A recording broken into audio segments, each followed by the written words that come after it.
I'm Dr. Justin Sledge, and welcome to this seminar to Behold the Throne, an introduction to Merkavah Mysticism. This lecture series is possible because of the generous support of the patrons of this channel. In fact, this entire channel is an experiment in crowd-funded university-level education made accessible completely for free. Open access, no paywalls. Access to reliable scholarly education on any topic shouldn't plunge anybody into thousands of dollars of debt, and I'm committed to making topics that I have expertise in and the history of Western esotericism as accessible to the public as possible. That said, if you benefit from the channel or from this course, I'd ask you to please consider supporting the channel for the production of free courses like this via a yearly contribution to my Patreon for as little as like $54 a year. It's basically a cup of coffee a month. But I genuinely appreciate your consideration for supporting this channel and making this kind of educational content possible. But to be clear, I am grateful for the work that I'm able to do, and I'm very happy to welcome you to this open access seminar, To Behold the Throne, an introduction to Merkavah Mysticism.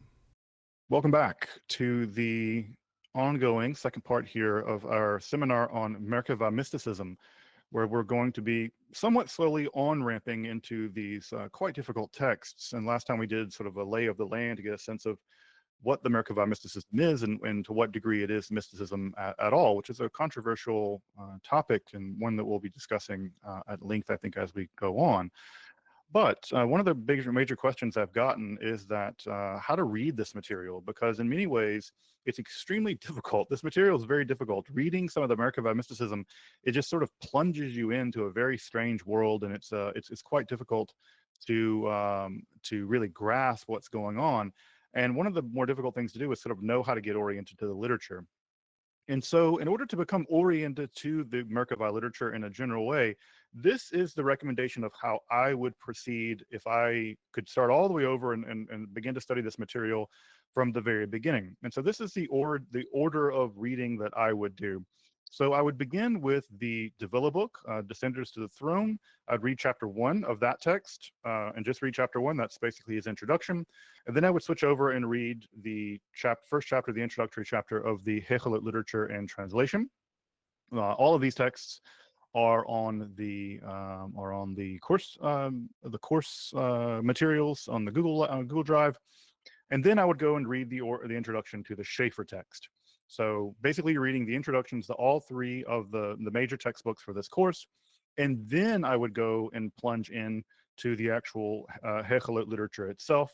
And in that case, I would begin with this order. I would begin reading Hekhalot Zutarti, which is chapter 4 of the Davila Hekhalot translation, then Hekhalot Rabati, then the Sartora literature, and then followed by Merkavah Rabbah, which includes the Shior Koma literature, and then Maaseh Merkavah, and then chapter 7 and 8, which are some minor texts, minor microforms in the text. And then I would mount up through Davila and his book, The Descenders, and then I would work through Schaeffer.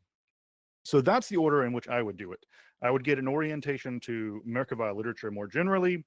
I would get an introduction to the Hekhalot literature very specifically, and then Schaeffer's introduction, which has sort of a methodological importance and a question about what is the nature of the kind of mysticism that we're talking about.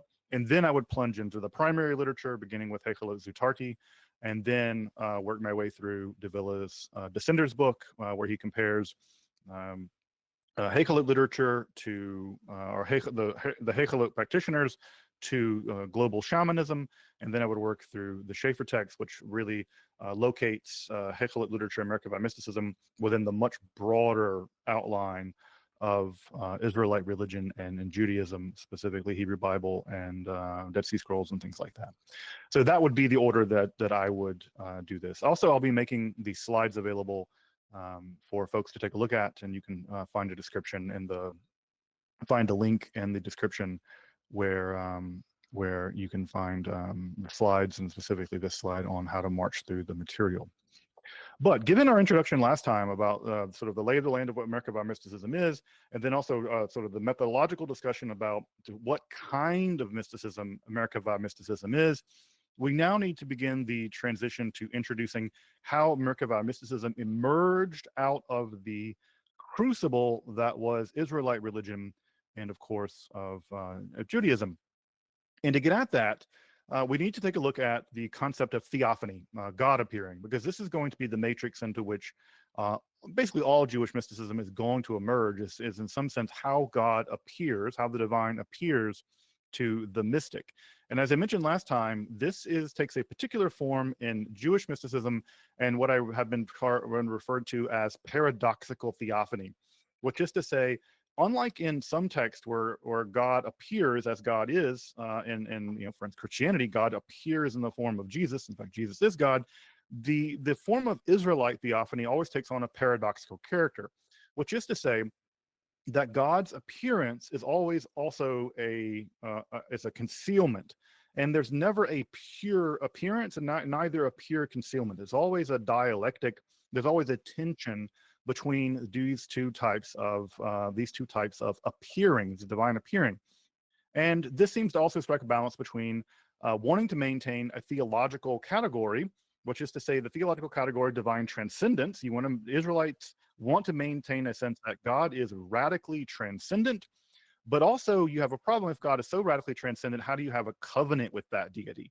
And so there's a sense in which you need to get this deity to be immanent. You need this deity in the world.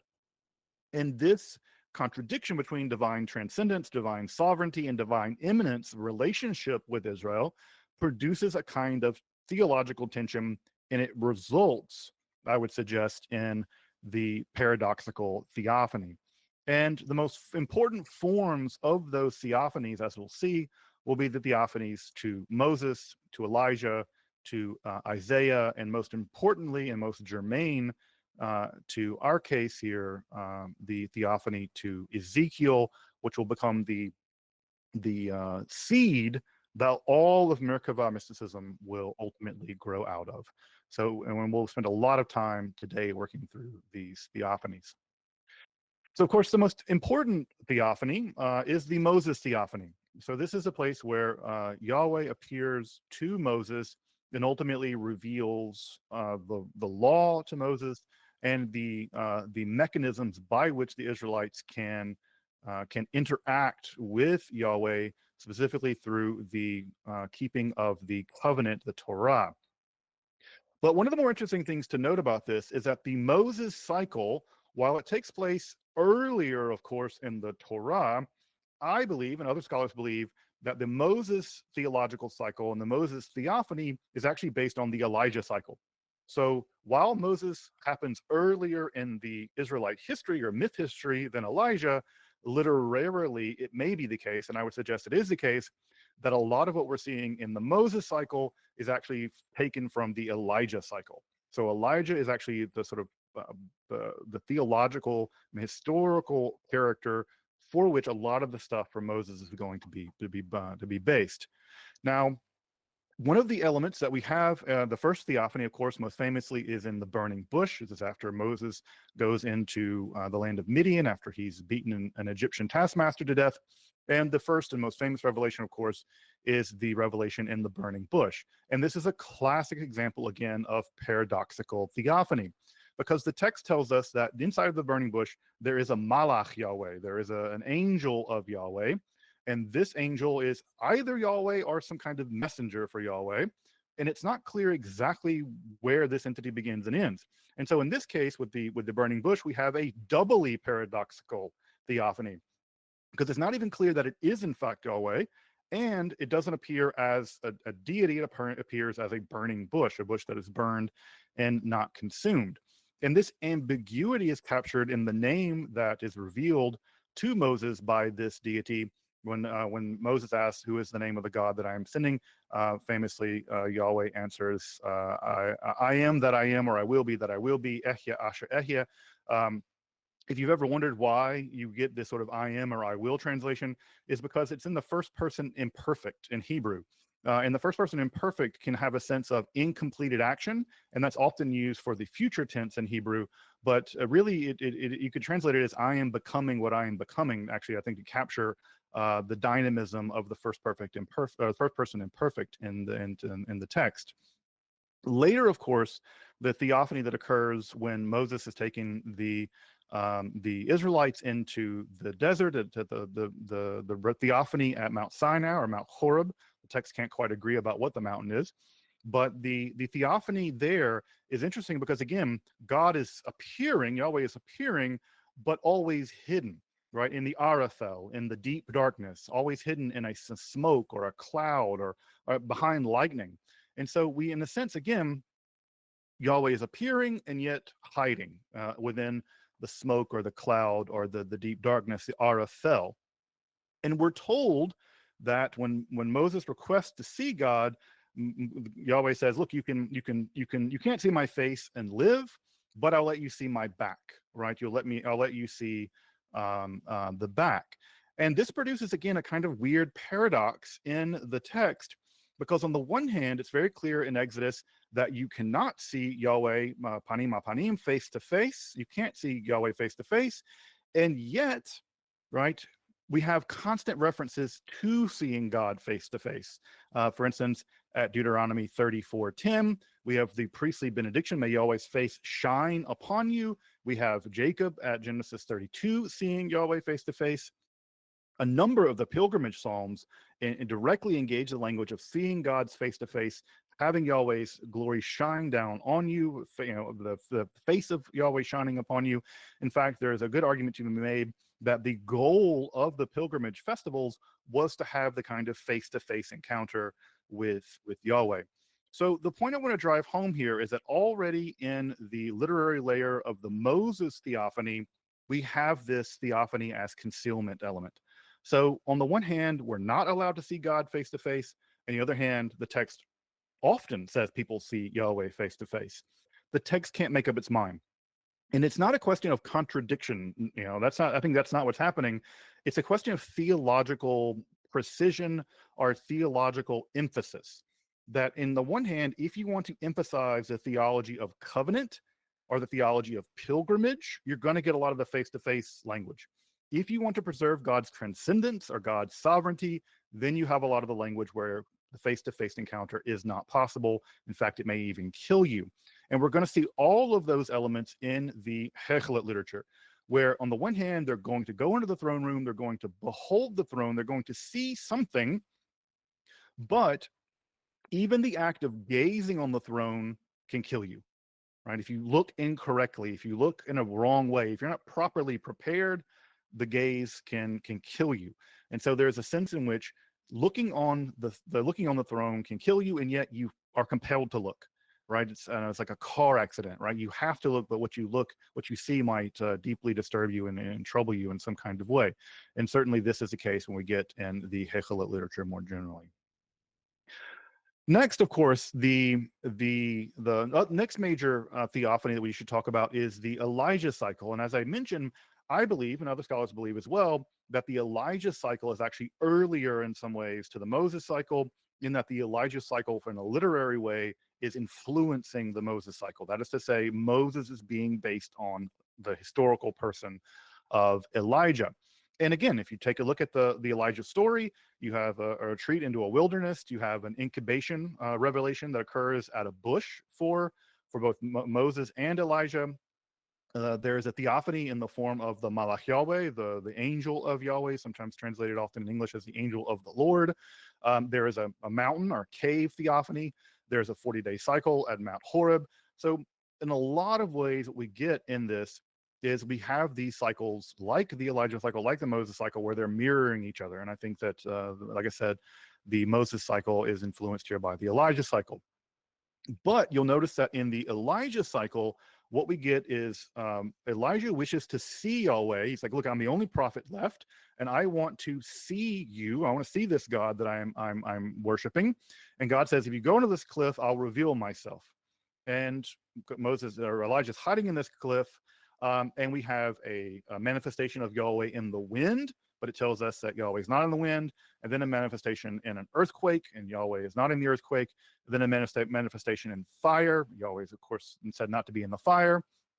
And then in the final manifestation, after all these fireworks, is the manifestation of Yahweh in the Kol Dama Daka, in the still small voice or the murmuring voice. And so this is where you get the elements of, again, Yahweh emerging in a very dramatic way, and wind and earthquake and fire, seemingly showing control over the elemental world, but really hiding in this very tiny kol damamadaka, this still small voice. And of course, this is going to matter enormously for the Merkavah literature, because Elijah is one of our two characters in the Hebrew Bible that does not physically die. Elijah is taken up into the heavens on a fiery chariot. And again, the language of going up to Yahweh, going up into the heavens, and going on kind of some journey while alive is going to matter for both the Hekhalot literature, but also, as we'll see, it's going to matter enormously in the Enochic literature, which we're going to be talking about a good deal next time, because Enoch is going to be one of the characters where not only is Enoch taken up into heaven like Elijah, but in the Enochic literature, Enoch is given a tour of the upper and lower worlds by angels in the apocalyptic literature that we'll be covering next time. So again, Elijah becomes a kind of prototype, along with Enoch, for mystical ascenders who are going to journey into the divine realms. And this is going to set the stage, at least in a literary way, in a religious way, for the Hekhalot literature, because we already have a precedent of people journeying beyond this world to some kind of other realm where the divine is. But again, the paradoxical theophany to be found here in the Elijah cycle. Next, we have the revelation of the theophany here to Isaiah. This is in Isaiah 6, I believe. This is the call of Isaiah, where we have Isaiah being drawn into Judean politics, the Game of Thrones that was Judean politics, and what is referred to as the Syro-Ephraimite War. Now, I'm not going to get into the Syro-Ephraimite War, but it was basically the Israelites attempting to goad the kingdom of Judea into a larger military campaign against the Syrians. It did not go that way, and it becomes a whole big problem. But at any rate, Isaiah's prophecies, Isaiah's theology, are more the idea that what we should be relying on here is the power of Yahweh and not on politics. We'll see this also in Hezekiah, where Hezekiah is going to say, we don't need to worry about the Egyptians. We just need to trust in our God, and our God will save us. Sad story, God did not save them. But what we do have is this kind of image. And so Isaiah is called into a celestial temple mirroring the earthly temple, the Beis Hamikdash, the temple in Jerusalem. And there he is given a vision of an enthroned skirted deity. Right, so a deity is wearing skirts. These skirts are typical of the priestly caste. So in some sense, Yahweh is seen as a kind of divine high priest. And this deity is surrounded, of course, by six-winged entities. It never calls them angels. They're referred simply to as the burning ones, the seraphim, the burning ones.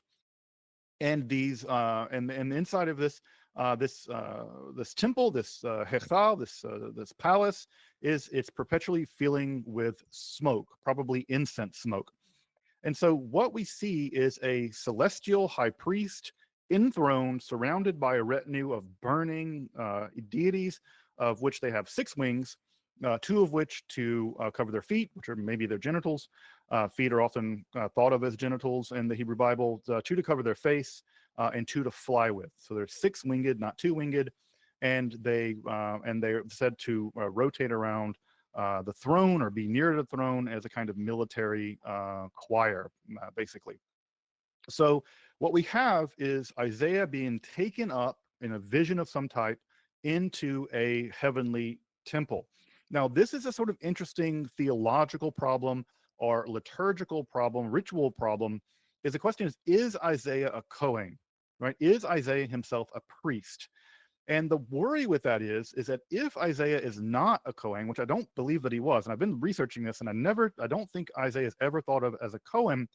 But in order to go into the temple, especially into the innermost regions of the temple, not only do you need to be a Kohen or a Levite, you need to be a high priest, right? The Kohen HaGadol, to go into the Holy of Holies in order to interact with, on one day a year of Yom Kippur, to interact with Yahweh and the Ark of the Covenant, or through the incense offering. Now, this produces a kind of interesting theological boundary breaking. And that boundary breaking is that if Isaiah isn't a Kohen, a priest, how is he allowed into not only the earthly temple, which we don't have access to, but he's allowed into the celestial temple with a direct vision of Yahweh. So this already sets up a kind of tension between prophetic interactions with Yahweh versus priestly interactions. For the priestly mindset, the only way to interact with Yahweh is through purity, extreme levels of purity, increasing levels of purity.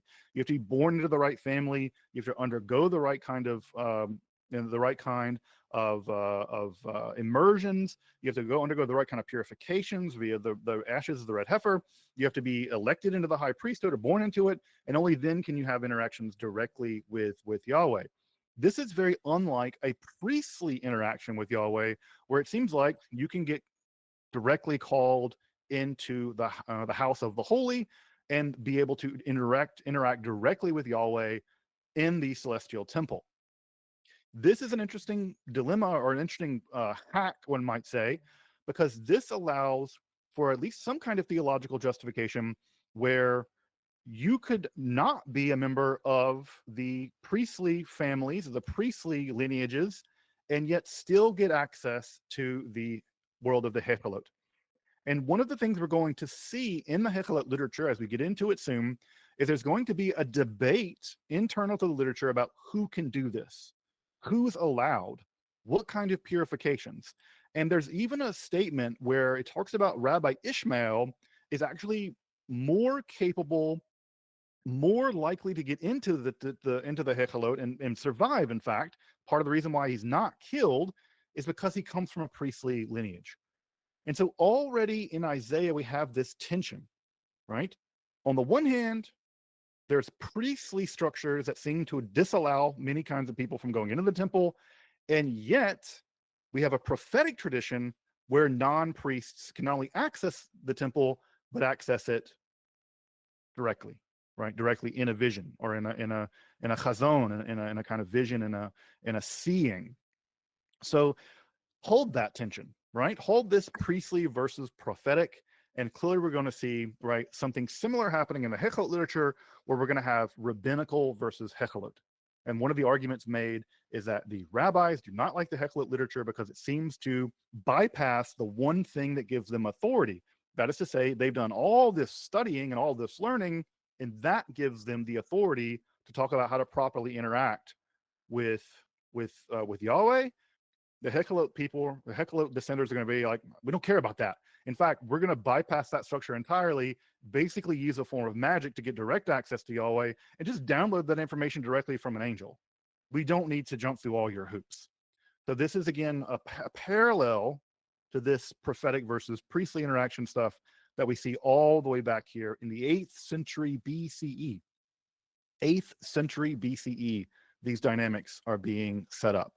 And again, I should also mention that the prophecy that Isaiah is given after his mouth is purified with one of the charcoals that are used to burn the incense, and one of the seraphim grabs the incense, as you probably know, and touches it to the unclean lips of Isaiah to purify him so that he can speak the words of the Lord. But interestingly enough, part of what he is told is basically, you need to go tell the Israelites, and they're not going to listen to you.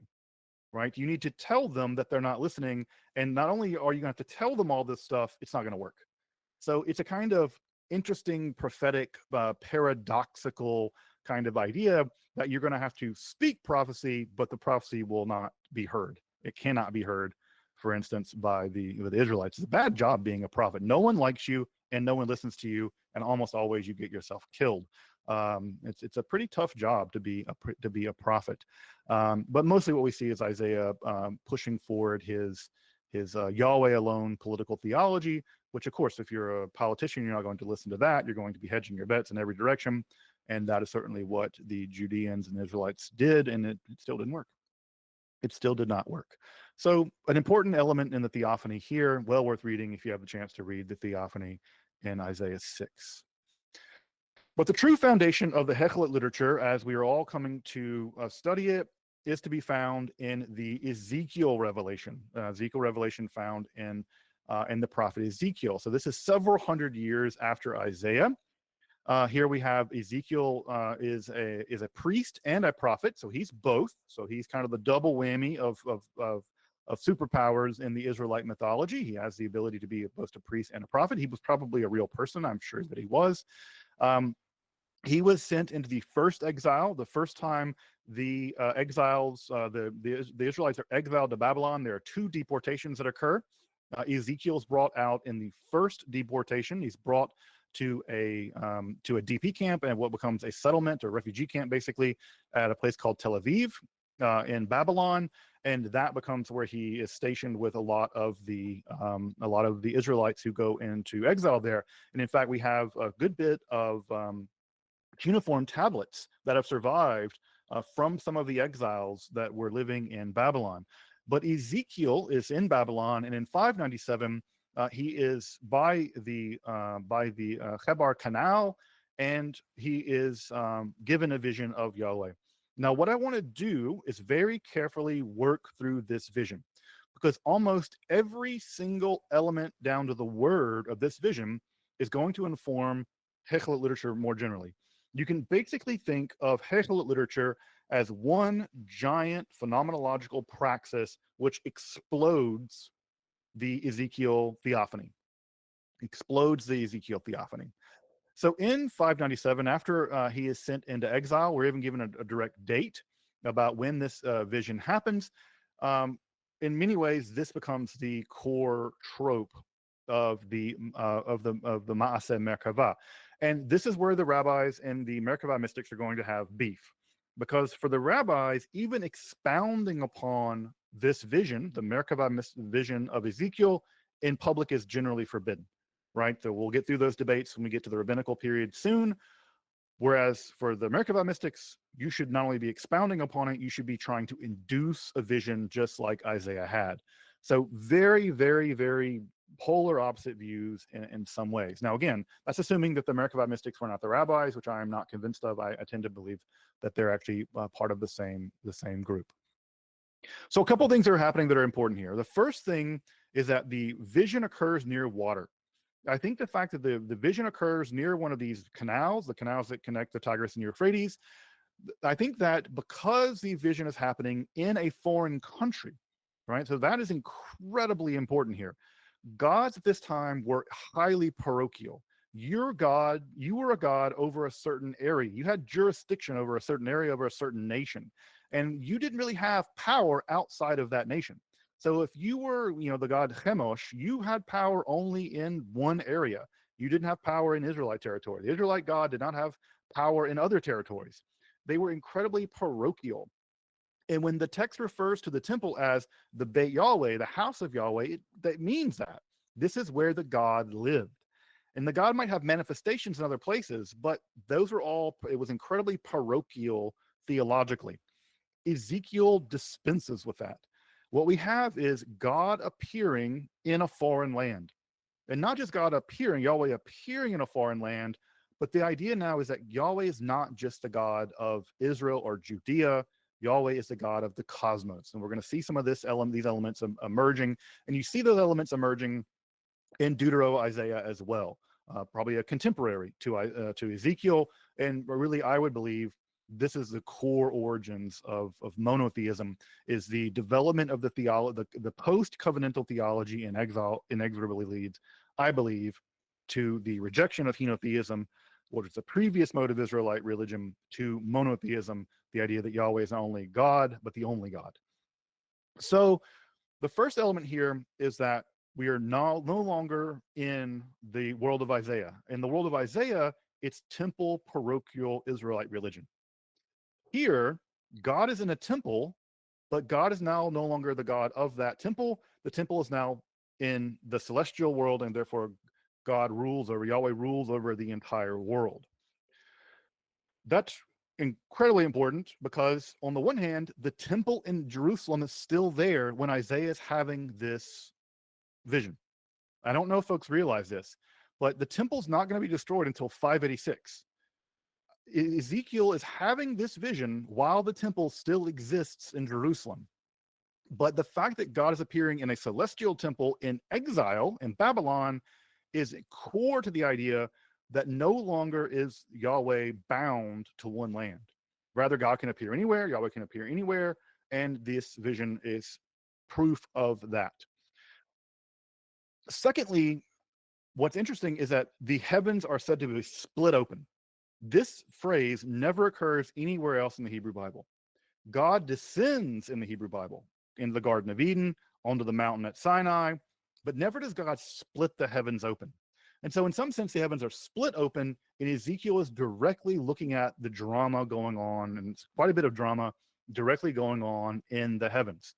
And here he's given a divine vision, not a vision of the divine, right? Again, some of the divine transcendence is being maintained, but he's being given a divine vision, a kind of supernatural vision, we might say. He's not seeing with the eyes, he's seeing with something like the mind's eye or the imaginary or something like that. He's given a direct vision. And we can break the vision that Ezekiel has into several distinct parts. And I want to break those parts down and begin walking through this vision quite carefully. So the first element appears is that there's a stormy wind which blows out of the north, and inside of that wind is a cloud, right? An unusual cloud. And within that cloud, there is a glowing core of that cloud that has some kind of glowing material inside of it referred to as chashmal, right? So whatever the glowing is inside this cloud is referred to as chashmal.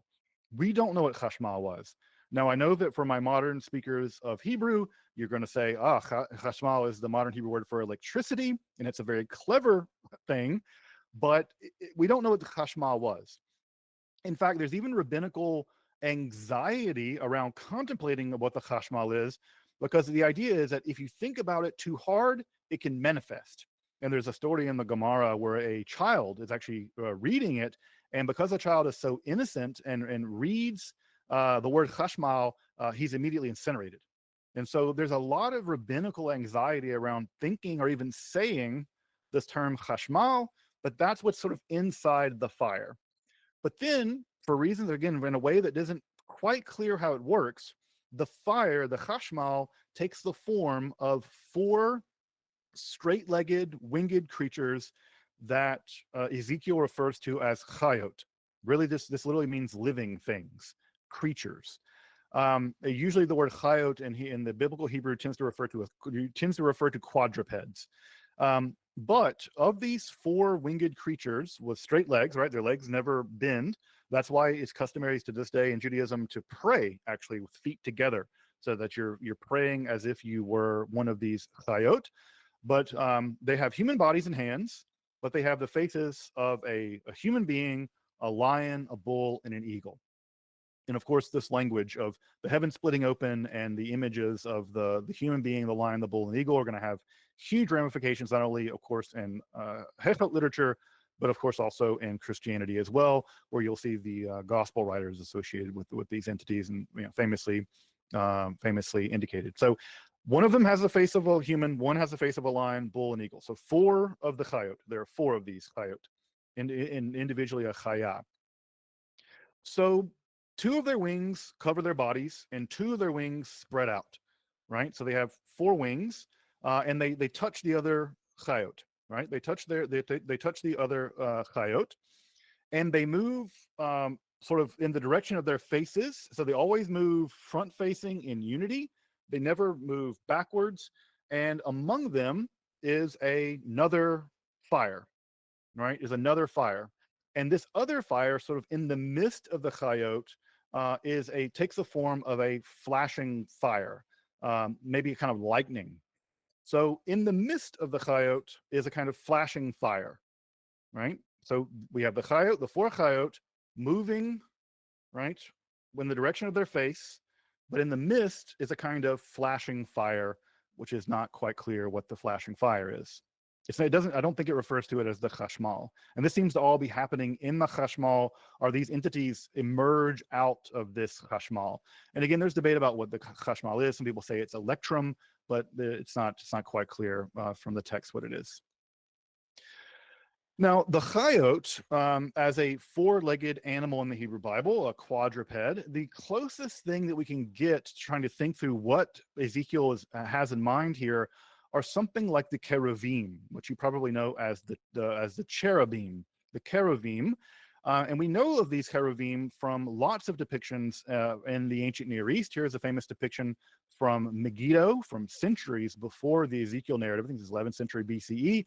But you can see here on this king's throne, we can see him sitting on the throne here, being attended with animals. This is on a piece of ivory, by the way. And on the throne is a winged keruv, right? One of the cheruvim, with the face of a person, but the wings and bodies of different animals. So we know of these kind of hybrids. And Ezekiel is certainly known about the cheruvim, but he never calls them cheruvim. So whatever they are, he doesn't have a specific name for whatever these kind of entities were. But these kind of hybrid entities were known in the ancient Near East, but there are no specific parallels to the chayot as described in Ezekiel. Secondly, when we're going to notice this, the first part of the vision is rather direct. He says, I see this. The heavens ripped open, they were split open, and I saw this, this, and this. So he sees it, and he's describing it directly. The language is one of directness. I see it. It is chashmal, right? So the language here is direct. That's going to change in just a moment. It's going to change a lot in just a moment. Then his eyes seem to pan down, and as his eyes pan down, we're given the famous depiction of the ophanim, right? And ophanim just literally means wheels, right? It just literally means wheels. And each ophan, each wheel, is colored like Tarshish, and we're not sure what exactly is meant to be translated here from Tarshish, whether it's beryl or chrysolite or jasper. But in general, the sense of it is they're yellow in color. There's sort of like a kind of glowing yellow color, each ophan is. And in these ophan, right, they are all associated with they're driven by a ruach, a spirit, a wind. Sometimes they refer to as a ruach chaya, the spirit of the thing that is. So the ophanim are not allowed to move on their own. Rather, they're driven by the ruach of the chayot. So the wind or the spirit of the chayot drive, in some sense, these wheels.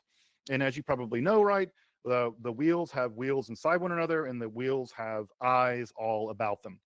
So, but the emphasis actually on them is not on the depiction of the ophanim, which we would all love to know what in the world these entities are, but the emphasis on them is their coordination with the chayot, their syncopated movement. This is what Ezekiel cares about in the vision, is that their movement is all harmonized. He doesn't really take the time to describe them in length, but they're always described at some level as moving, driven by the ruach of the chayot. Also, the ophanim are never described as independent. They're always together with the chayot, which is just to say here that ophanim, sometimes people think of biblically accurate angels. These are never referred to as angels. None of these entities are referred to as angels. The malach is a different entity altogether, but the ophanim never appear on their own. They're always associated with one of the four chayot because they are wheels. Wheels have to be attached to something, right? You never have a wheel on its own, I guess, right? The idea is they're attached to the chayot. They are the wheels by which the chayot drive this entity. Now, an ancient reader of this would have instantly recognized this as a kind of royal cart or chariot. And this is the image that Ezekiel is probably trying to produce or give, is that this is an enthroned being on a royal chariot. Now, what's interesting about that is we found one, right? We have something like this. In fact, found in Cyprus and in the British Museum, if folks are over in Britain, you can see one of these entities, right? You can see the exact kind of thing that Ezekiel has in mind. And further, what it seems that Ezekiel has in mind are 10 very specific elements of the Solomonic temple. Remember, Ezekiel was a priest. He would have served in the temple, and he would have seen what are called these 10 bronze lavers, which are described in the Hebrew Bible. Now, the exact nature of these 10 lavers isn't clear. They're probably for some kind of ritual purification, washing something off. They held water. They were put in the north and the south part of the Solomonic temple. They're not described in Exodus, by the way, right? They're not described in Exodus. They're only described in later sections of the Hebrew Bible. But they're probably some kind of movable carts that held ritually pure water by which either the priest could wash their feet and hands or wash off the intestines of animals or something like that. But the bronze cart that we found here at Cyprus and the description of the bronze carts are the Merkavah, which it never calls it a Merkavah in the Ezekiel text. They're decorated from the text we know with palms, lions, oxen, and cherubim. So the best idea about what Ezekiel was seeing is something very much like this. Although in the Hebrew Bible, the wheels would have been a bit bigger.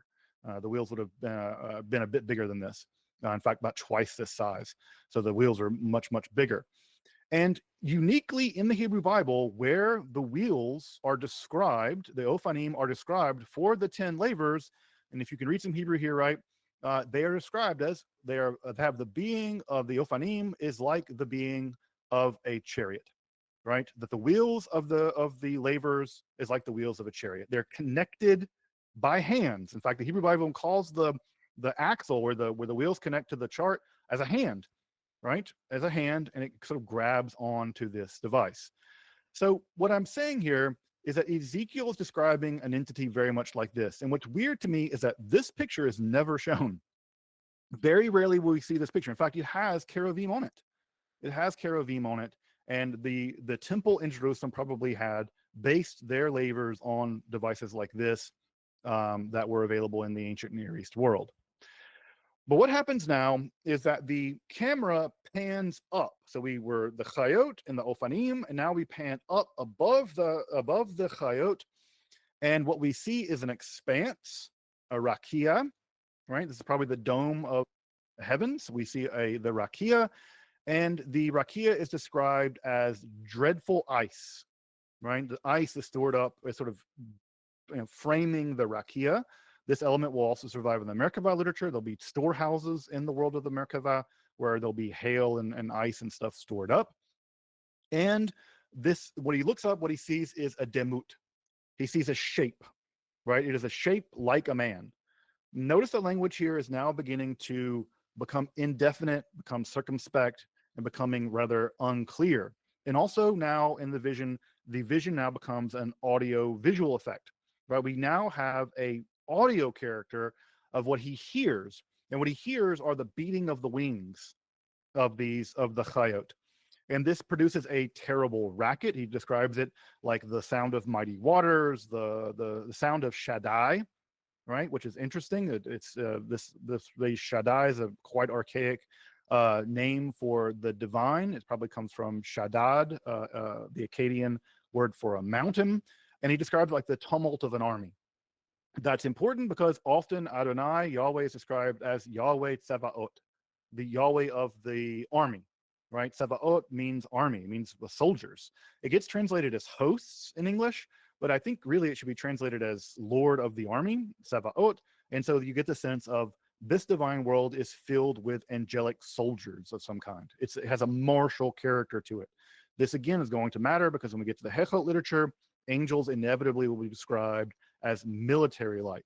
And I imagine that many of the Hekhalot people probably had in mind Roman soldiers, right? They're sort of like Roman soldiers, but sort of put into the heavens and serving underneath Yahweh. Along with this, another sound is heard, right? Another sound is heard, but we're never told what the sound is, right? It will become a voice in a moment, but it's another voice, it's another sound. But notice he never says it's coming from the likeness, the demut Adam, the semblance of the man. Also, of course, the language here becomes much more circumspect, as I mentioned. We get terms like it's like this, it's ka-this, ka-that in Hebrew. It's like this, it's like the appearance of, it's in the shape of, it's a demut, right? It's the form of, but it's not really, right? Ezekiel is speaking out of both sides of his mouth. Again, it's paradoxical theophany. He's saying something and yet denying it at the same time. It's a classic trope of the paradoxical nature of the theophany. And at this point, the vision reaches its apex and the language becomes completely circumspect.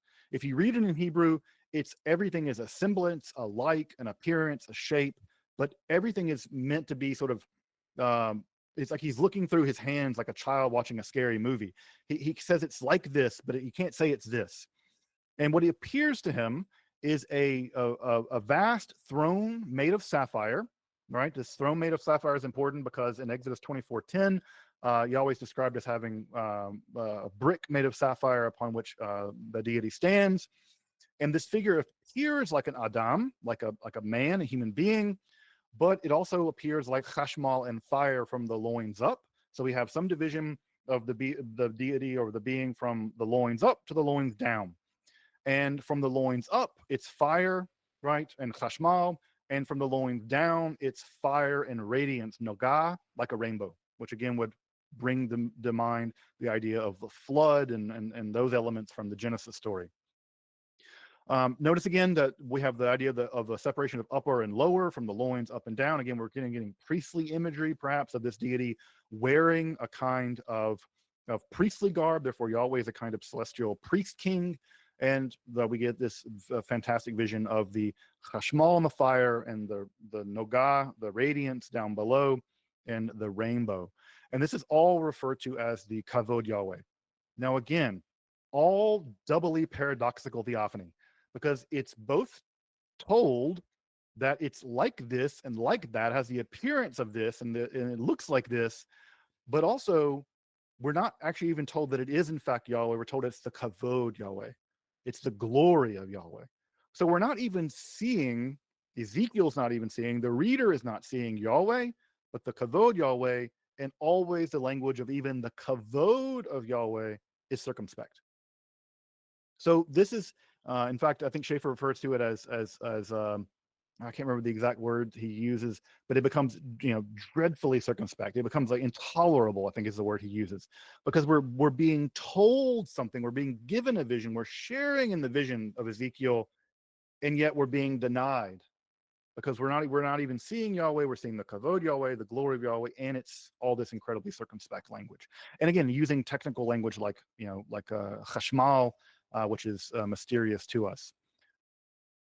Again, this is another image of that chariot or the laver that was found at Cyprus with a keruv on it, and again you have the wheels and this again a bronze laver, very much like that one described in the Hebrew Bible, found at Cyprus. At any rate, as you can imagine, all of this causes Ezekiel to fall on his face. He collapses, he falls on his face before an external ruach, a spirit, a wind. It's not clear, again, what exactly the nature of this entity is, but this ruach lifts Ezekiel up, and then there comes a resounding voice, right? But the voice is never said to be the voice of Yahweh. It never says it's Kol Yahweh. Never, right? And even in the Hebrew, in later rabbinical text, we're always told that it's a bat kol. The voice from heaven is never directly the voice of God, but a bat kol, a daughter of the voice. And here we're never told that it's Yahweh speaking, but it's just a voice. It's never the voice, and it's never Kol Yahweh. It's never that. It's always just a voice. And so this voice gives Ezekiel his prophetic charge. And I'm not going to go through the entire prophetic charge. Be a prophet to all the people in exile, and they're not going to listen to you. Right. So again, you get this double paradoxical prophetic issue where you're in some sense able to do the prophecy, but what your purpose is that no one's going to listen to you. And then once he's given the prophetic charge, he's sort of dismissed, and he hears as he's leaving the famous doxology, Baruch Havod Adonai Mimkomo, like blessed be the glory of God, the kavod of Yahweh from his place. Right, from his place. So that's God's place, and he's being somewhat distanced from Yahweh. Now, what's interesting here is that where Yahweh appears, right, is in the rakia, is in the firmament, the highest dome of the heavens. That is meant to establish that Ezekiel is establishing theologically the dominance of Yahweh over the world. And what we get after he's had this vision, we get him described as overpowered. The text sometimes refers to him as bitter. His spirit is raging. Sometimes he referred to him as he's in turmoil. And he spends 7 days desolate. I think a better translation of that is overpowered. Those 7 days, I'm willing to suggest here that there was a historical Ezekiel, and he did historically have this vision, and it traumatized him. He had something that broke his mind. And this happens to mystics. This is a thing that happens to mystics in mystical life all the time, where they are given a vision of something and it temporarily breaks them. And in fact, he's only aroused back into the ability to communicate after these 7 days because another Devar Yahweh, another word of the Lord, comes to him. Right? So who knows how long he would have been in this desolated state if it weren't for another Devar Yahweh, literally God being like, hey, you got to get to work. You got to get on this, guy. Right? And so this is another Devar Yahweh comes to Ezekiel and ultimately motivates him to engage in his further prophecy. Now, let's look at the nature of these visions, right? Both of these visions are call visions, which is to say they are Yahweh engaging with a prophet in order to get them to go and do things. And also just want to point you out, look how badly illustrated all of these illustrations are of the Chayot, right? We have the Chayot over here on the left with the Ophanim, or one of the Onafs, over to the side of it. The text clearly does not have them stationed that way. We can look at some of these other elements in the pictures as well, where we have the Ophanim depicted here, right? They're not even depicted in the right places in these texts. They're almost always pointed side by side. And this is why, right, and even here, it's in the middle of them. The text makes it very clear that they are directly below them. They are the wheels of this chariot, or of whatever type, is throne chariot, right? So at any rate, it's just interesting. The art is not really true to the text in many ways. But right, both of them are vision calls to vision call. Excuse me, they're vision calls. But there's a question of the phenomenology here. Now, I tend to be on the camp that Isaiah and Ezekiel both saw something, that they had a phenomenological experience, a mystical experience, in which they beheld something real to them. Right now, again, I'm going to be methodologically agnostic about what they saw. But I don't think this is literature purely. I don't think we're talking about purely literary texts. I do think we're getting downstream of something like a visionary experience.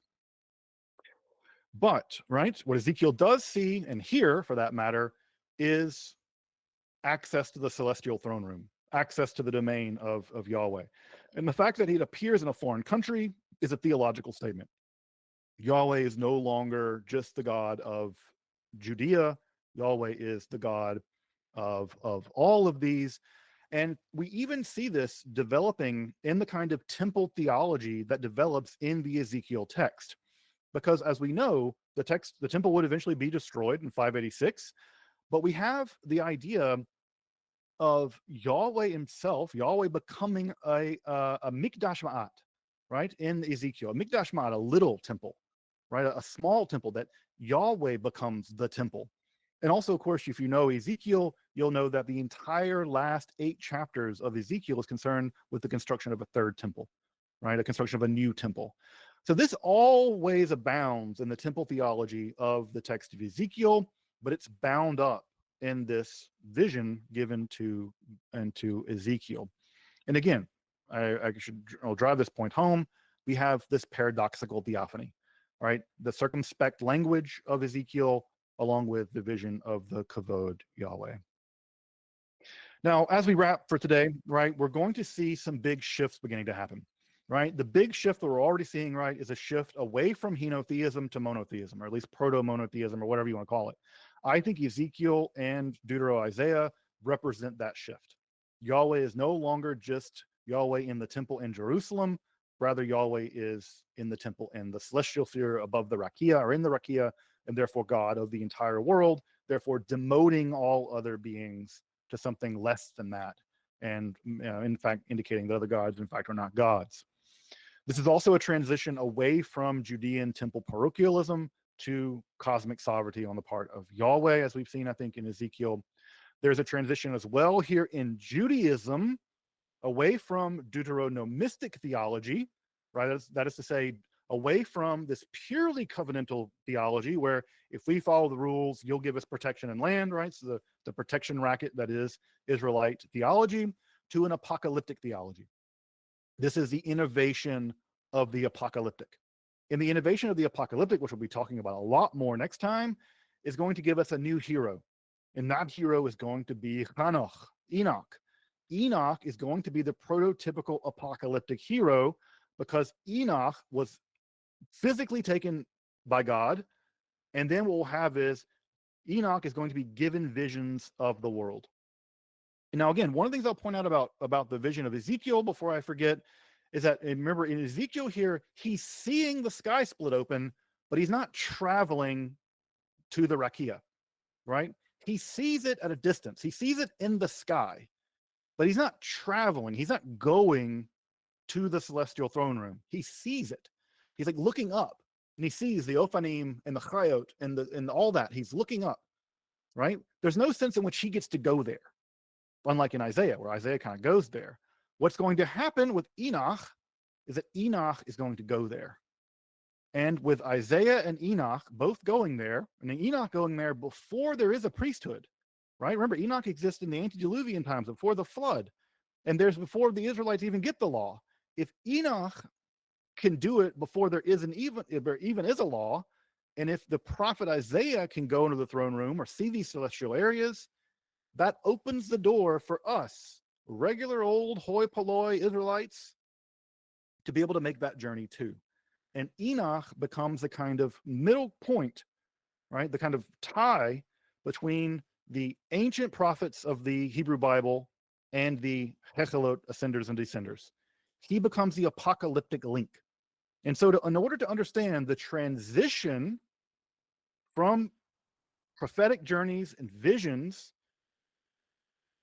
to Hekhalot mystics going on the journey themselves, we need this apocalyptic bridge. And Enoch and the apocalyptic literature around him and his companions is going to be that bridge. So what we're going to do next time is explore the apocalyptic as the bridge between prophecy and Hekhalot literature, but also to situate the Hekhalot literature in its time by looking at other ascent technologies that existed during the period in which all this is being written down. Because we can't ignore the fact that this Hekhalot literature will emerge out of the world, out of the same world that gave us Hermeticism, which is an ascent technology, Gnosticism, which is an ascent technology, Christianity is an ascent technology. These are all ascent technologies, right? And we're going to see how Hekhalot literature is going to emerge in the field of other ascent technologies. Ancient Egyptian religion also was an ascent technology, right?